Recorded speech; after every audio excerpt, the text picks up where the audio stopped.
경제 권력, 더 나아가 종교 권력에 이르기까지 그 어떤 것으로부터 영향을 받지 않으며 독립적으로 양심에 따라 오직 헌법과 법률에 의하여 말입니다. 공정하고 정의로운 재판을 할 그런 권한을 여기 대법원을 비롯해서 저 건너편에 있는 중앙지방법원 전국에 있는 판사들에게 그런 권한을 줬는데 그런 사법 권력을 갖고 놀았다는 겁니다. 왜 갖고 놀았을까요?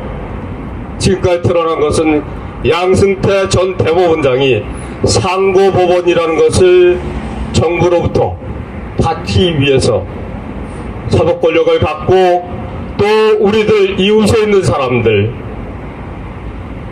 사건을 갖고 놀았다는 겁니다.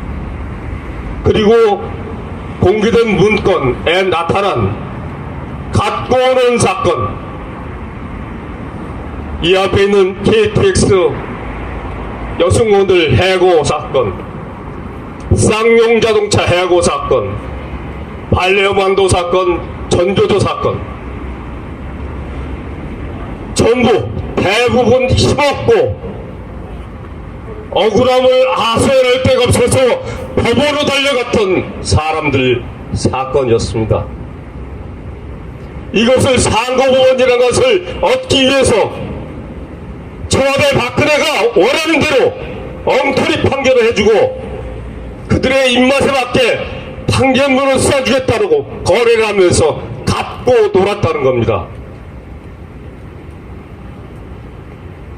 상고법원이 아니라 그보다 더 진짜 천국에 가는 그런 기차표 또는 티켓을 준다 하더라도 민주공화국에서 사법권을 갖고 거래를 하고 놀면 안 되는 일이죠.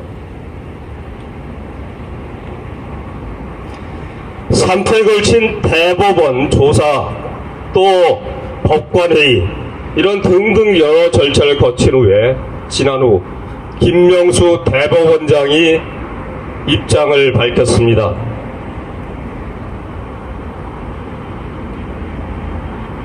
검찰 수사에 적극 협조하겠다. 또 일부 법관들 판사들에 대해서 징계 절차에 착수하고 또 그중 일부는 재판하지 못하도록 배제하겠다. 그리고 관련 자료들은 연구 보존해서 수사에 협조하도록 하겠다는 것입니다. 그런데 불과 2시간 정도 지나서 대법관 13명이 또 입장을 밝혔습니다. 다들 알고 계시죠? 재판거래 의혹은 근거 없다. 그 중에 13명 중에 일부는 양승태 대법원장 시절 재판거래 사법농단의 공범이라고 보기에 충분한 사람들인데 어찌 재판거래 의혹의 근거 없다고 말할 자격이 있겠습니까?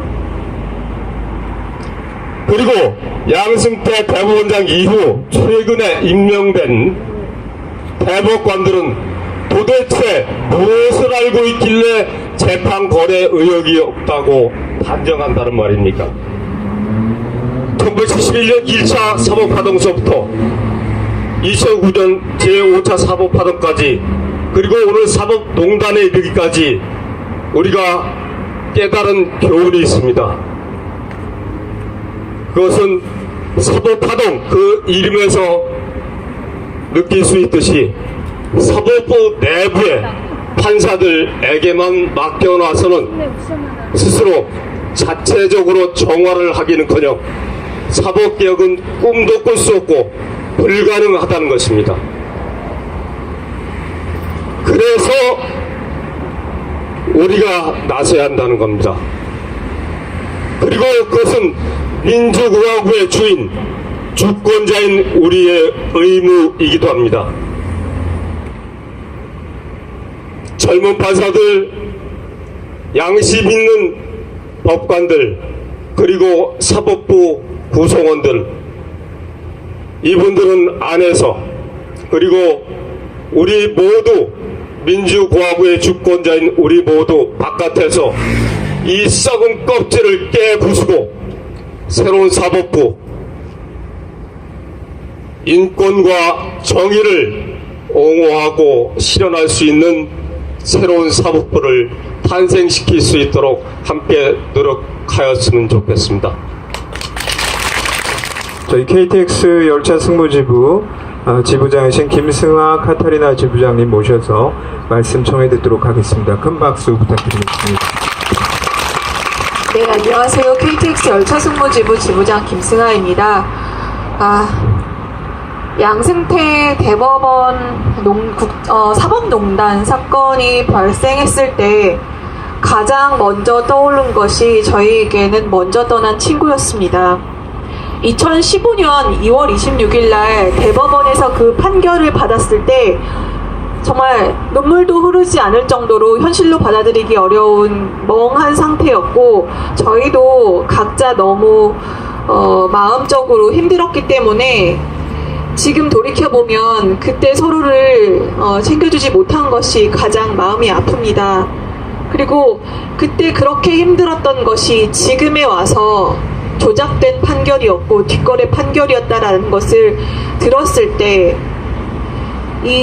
지금은 이 자리에도 같이 이것이 부당하다고 외칠 수조차 없는 그 친구의 목숨, 그리고 우리 13년째 되는 이 투쟁의 시간들 어떻게 돌려내고 어떻게 보상받을까 하는 그런 원망과 분노, 그리고 이것을 누구에게 책임을 물어야 되는가 하는 분노에 찬 나날들을 보냈습니다. 저희가 그 친구가 떠나가고 나서 굉장히 두려움에 떨었습니다. 누구도 이 심리적인 아픔에서 자유로울 수 있는 사람이 없겠구나. 저희 처음에는 10년이 넘는 세월 동안 버텨왔던 사람들이기 때문에 그 어려운 과정 겪었고 다 이겨냈던 사람들이었기 때문에 다 잘 이겨내리라고 너무 쉽게 생각했었습니다. 그리고 나서 저희 조합원들, 남아있는 조합원들 모두 심리 상담을 급하게 했었는데요. 오히려 더 심리 상담이 필요하다라고 걱정이 되는 친구들은 그 상담을 거부했습니다. 이 사회로부터 받은 상처는 사회가 바로 잡아서 다시 돌려주지 않으면 치유되지 않는다고 합니다. 저희 아직도 지나가다가 KTX, 코레일, 철도공사 이런 철도 얘기만 나오면 귀가 쫑긋해서 가슴속 어딘가 아련해집니다. 그 2년 반 일했던 그 직장이 뭐라고 13년째 이곳을 못 떠나고 있습니다. 그것은 저희가 그만큼 KTX에 대한 애정과 KTX 1기라는 단군 이래 최초의 국책사업, 최대의 국책사업이라고 하는 그 열차에서 우리가 모든 것을 만들고 일궈냈던 천병이라고 생각하고 열심히 일했었기 때문입니다. 얼마 전 현충일을 맞아서 저희가 국기에 대한 맹세를 할 기회가 있었습니다. 나는 자랑스러운 태극기 앞에 조국과 민족의 무한 영광을 위해서 몸과 마음을 바쳐 충성을 다할 것을 굳게 다짐했습니다. 우리는 그렇게 어려서부터 수백 번, 수천 번을 그런 나라에 충성을 다하겠다고 다짐했는데 이 나라는 저희에게 수없이 배신을 안겨줬습니다. 대법원 판결이 조작됐다는 것은 철도공사가 우리에게 취업 사기를 한 것이고 불법 파견을 저질렀다는 것이 드러났다는 것입니다. 그럼에도 불구하고 사법부는, 대법원장은 피해자에 대한 인정도, 사과조차도 하지 않고 있습니다. 철도공사는 이에 대한 인정과 피해자에 대한 구제 대책 시간만 끌고 있고 아무런 입장 발표조차 하지 않고 있습니다. 저희 문재인 대통령께서 후보 시절 철도노조와 함께 KTX 해고 승무원 문제를 전향적으로 해결하겠다 약속하셨습니다.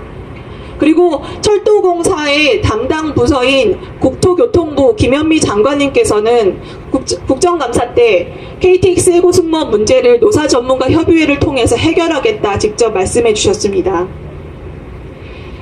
문재인 정권의 오영식 사장님이 온 지도 지금 4개월이 넘어갑니다. 하지만 저희는 아직도 서울역, 서부역 천막에 있습니다. 정권이 바뀌었고 촛불 혁명이 일었고 모든 사람들이 행복해하고 뭔가 달라졌다라고 얘기를 하는데 저희는 하나도 느낄 수가 없습니다. 그러나 저희가 지금까지 문제를 가지고 온 것은 박근혜 정권 그 한 치 앞도 희망이 보이지 않은 그때도 저희가 이 문제를 놓지 않고 끝까지 투쟁했다는 것은 우리가 옳았고 우리가 피해자였고 오히려 당한 사람들이 너무 힘겨워 흩어지는 그런 결과, 그런 선례를 만들고 싶지 않았었기 때문입니다. 결국 그렇게 싸워봤댔자 나라의 부정함에 부당함에 그렇게 저항해봤댔자 남는 건 1억 원의 빚이고 결국 상처받는 것은 너희들 뿐이다 라는 이런 결과로 만들고 싶지 않았습니다. 그래서 지금까지 버텼고 또 양승태 사법농단이라는 이런 기회를 저희는 잡았다고 생각합니다. 저희가 대법원에서 기자회견을 하면서 김명수 대법원장 면담 신청을 하면서 대법정에 들어가게 됐습니다. 저희는 전혀 의도하지 않았고 그것이 대법정인지도 몰랐습니다. 이런 모든 것 저는 지금까지 싸워온 저희의 노력과 저희 투쟁의 결과 그리고 여러분들의 지지하는 마음이 모여서 그리고 하느님께서 만들어주신 기회라고 생각합니다. 저도 모르게 그곳에 들어섰고 저도 모르게 그렇게 소리쳤습니다. 그것이 모두 정말 하느님께서 저에게 분부를 내리신 거라고 생각이 들 수밖에 없는 그런 사건이었습니다. 그리고 그렇게 만들어주신 기회 저희도 끝까지 열심히 하고 여러분들께서도 꼭 같이 지켜주셨으면 좋겠습니다. 저희가 처음 외쳤던 KTX에서 안전을 담당하는 승무원으로 일하고자 한다는 그 신념 잃지 않을 수 있도록 그리고 반드시 그동안 싸워왔던 세월 그리고 앗아간 목숨 모두 보상받고 회복할 수 있을 때까지 열심히 싸우겠습니다. 그래서 여러분들께 싸우면 정의는 반드시 승리한다 라는 말씀 꼭 드릴 수 있도록 만들어 주셨으면 좋겠습니다. 고맙습니다.